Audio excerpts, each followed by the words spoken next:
Hi, I'm Bree Bragg, and welcome back to another episode of What the Buzz.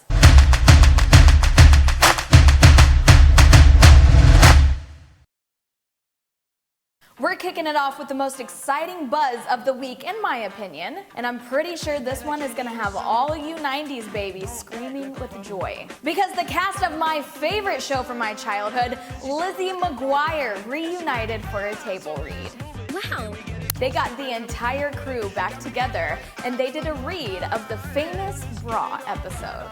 I have to say, it was a little weird to see everybody getting older and to see that Lizzie McGuire's little brother Matt finally hit puberty, or that the Lizzie McGuire villain Kate is not actually evil in real life.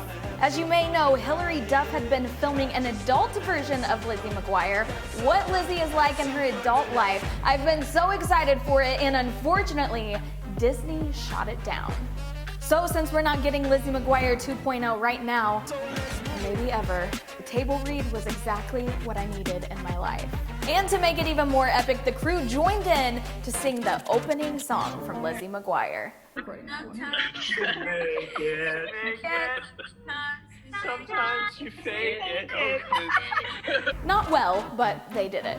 Jonah Hill has broken a new record, and it's probably not exactly what you were expecting. He has officially overtaken Samuel L. Jackson as the actor who has uttered the most swear words in a movie. And if you've seen a Samuel L. Jackson movie before, which I'm sure you've had, that's quite the feat. Sources say that Jonah Hill has dropped the F-bomb and other naughty words 376 times in one movie. Which is on its own, right? Yeah. While Samuel L. Jackson is a total saint and has only dropped the F-bomb or other naughty words a total of 301 times in a movie. Hill took his top spot by playing the role in the 2013 movie, The Wolf of Wall Street, which has officially been deemed the most profane movie of all time. The movie has over 700 swear words.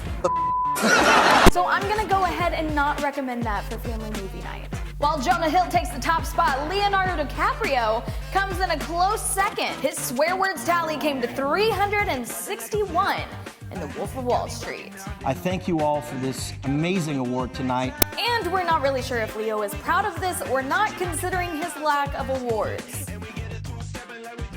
Listen, I promised myself I was not going to talk about Joe Exotic this week. I was not going to talk about how Nicolas Cage has officially locked down the role as Joe Exotic, but I never promised that we weren't going to talk about Carole Baskin. Hey, all you cool cats and kittens.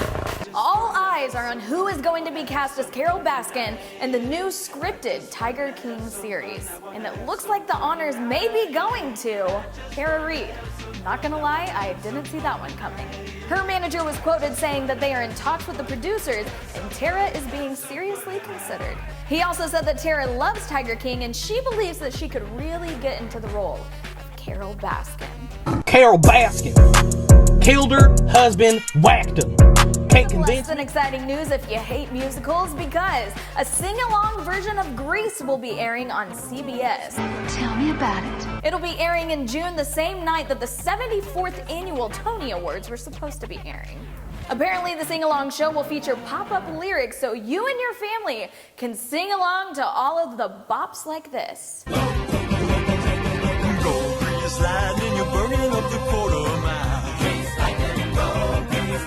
And you know, if you're quarantined alone, if you don't have anybody to sing along with, there's no Danny to your Sandy, that's when those Snapchat filters come in handy and you can try to get creative like I did with this other iconic song. I saw you yesterday with an old friend.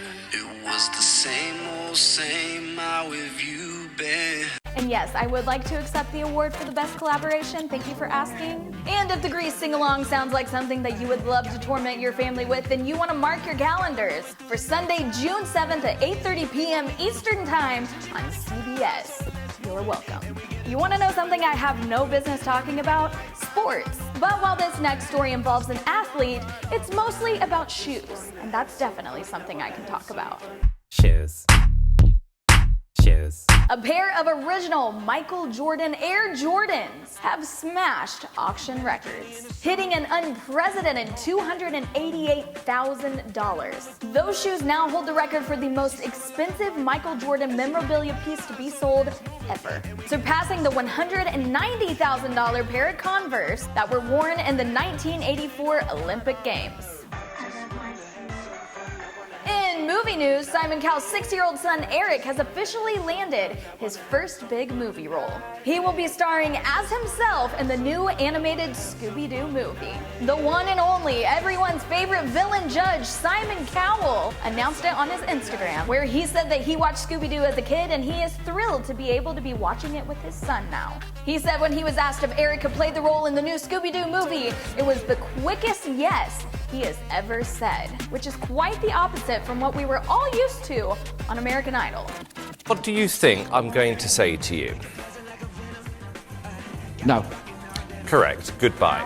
We're moving on to some really tragic news. Because a couple of weeks ago, I announced that Kristen Cavallari and Jay Cutler have officially called it quits. They filed for divorce and the whole thing has just been nasty. The two are not getting along and they are not agreeing, and I thought this was all going to play out on Very Cavallari. But it never will, because Kristen announced yesterday on Instagram that she's also done with Very Cavallari. It's fine, wasn't my favorite reality show or anything. Now we will never know who got custody of the chickens, of the goats, of the kids. If I couldn't have them together, I at least wanted to see how it all unfolded.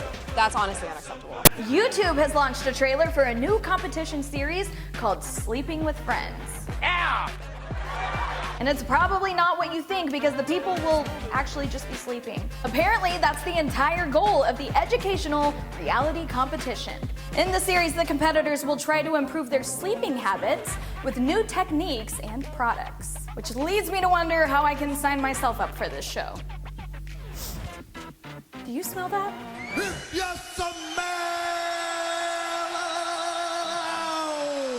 What the rock?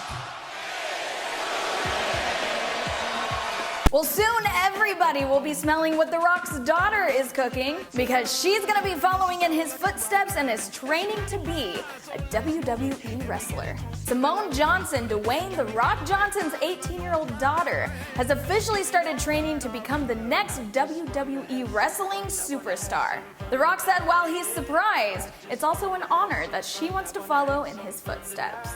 And that's all the buzz for this week. I gotta get out of here and send in my audition tape to be the next Carole Baskin. Tune in next week to see what the buzz is going on.